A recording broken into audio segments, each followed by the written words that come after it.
I'm Lian Peck in Kuala Lumpur with the top stories here on Al Jazeera. World leaders meeting in London have agreed on the plan to offer some Taliban fighters in Afghanistan incentives to lay down their arms. The delegates also agreed that Afghan forces should take over security in several provinces by the end of the year.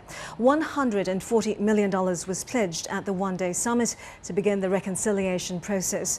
Afghan President Hamid Karzai has called for a peace conference of tribal leaders in Afghanistan in the coming weeks, which would also involve some senior leaders linked to the Taliban. Former British Prime Minister Tony Blair is due to appear before the UK's Iraq War inquiry. He will face questioning over his decision to send 45,000 British troops to take part in the 2003 invasion of Iraq.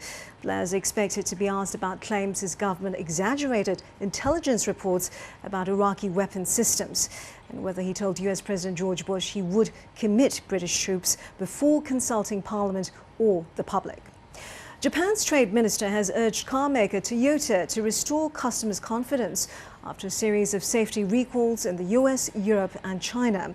The Japanese giant says the recall of millions of vehicles is due to faulty accelerator pedals and floor mats.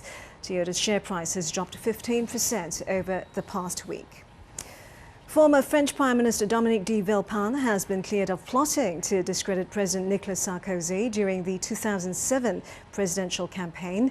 The acquittal in the so-called Clearstream trial could see Villepin return to politics and challenge Sarkozy's job in 2012. Scientists in the US say they are one step closer to using lasers to create nuclear fusion power. Researchers at the Lawrence Livermore National Laboratory in California used a massive laser system to penetrate a cylinder holding a tiny fuel pellet. Nuclear fusion is the same process that powers our sun. Atoms are joined, releasing vast amounts of energy with none of the radioactive waste of nuclear fission. And the American author J.D. Salinger has died at his home in New Hampshire, aged 91. His son says Salinger died of natural causes. The author was best known for his 1951 novel, The Catcher in the Rye, which has sold more than 60 million copies worldwide.